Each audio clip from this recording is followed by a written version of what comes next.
পেটের মেদভুঁড়ি কমানোর জন্য হাজার হাজার লক্ষ লক্ষ টাকা খরচ করছেন, বাজারের বিভিন্ন ধরনের কেমিক্যালযুক্ত স্লিমিং টি সহ অনেক কিছু পান করছেন, কোনো কিছুতেই আপনাদের পেটের মেদভুঁড়ি কমছে না।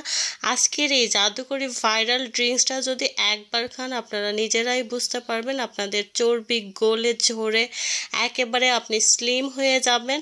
শুধু রান্নাঘরের কিছু ঘরোয়া জিনিস দিয়ে আপনি এই ড্রিঙ্কসটা তৈরি করতে পারবেন। এখানে 1.5 কাপ পরিমাণে পানি নিয়ে নেওয়া হয়েছে। এই পানির মধ্যে আদা কুচি, কিছু পরিমাণে জিরা আর দারুচিনি দেওয়া হয়েছে। এখানে ভালো করে নাড়াচাড়া করে ফুটিয়ে নিতে হবে। দেখতে পাচ্ছেন পানির কালার পুরো চেঞ্জ হয়ে গেছে, সবগুলো উপাদান পানির মধ্যে প্রায় চলে এসেছে। এ পর্যায়ে আপনাকে ভালো করে নেড়ে চেড়ে নিতে হবে যাতে সবগুলো উপাদান এবং নির্যাস একেবারে পানির সঙ্গে মিশে আসে এবং পানিটার কালারও এরকম চেঞ্জ হয়ে যায়।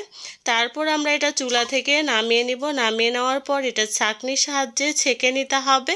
ছেঁকে নেওয়ার পর আমাদের এই ভাইরাল ড্রিঙ্কসটা তৈরি হয়ে যাবে। আরও একটা কাজ বাকি আছে, আপনারা যারা কোন জায়গা থেকে দেখছেন অবশ্যই কমেন্টস করে জানাবেন।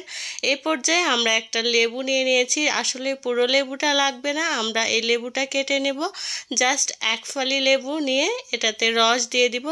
আপনারা দেখতে পাবেন লেবুর রসটা দেওয়ার সঙ্গে সঙ্গে ড্রিঙ্কসটার কালার একেবারে চেঞ্জ হয়ে যাবে। এতে ভয় পাওয়ার কিছু নেই। এই ড্রিঙ্কসটা পুরো 1 মাস আপনাকে 1 গ্লাস করে পান করতে হবে। খালি পেটে 1 গ্লাস করে পান করবেন, তাহলে আপনার পেটের যত চর্বি আছে গলে যাবে। পেট ব্যথা থাকলেও ভালো হয়ে যাবে। যেহেতু এখানে আদা দেওয়া আছে, আদাটা কিন্তু আমাদের পেট ব্যথা বদহজমের জন্য অনেক উপকারী। তাছাড়া আপনার পেটের যত রকমের মেদ হোক একেবারে কমে স্লিম হয়ে যাবে। ভিডিওটি শেয়ার করবেন। আল্লাহ হাফিজ।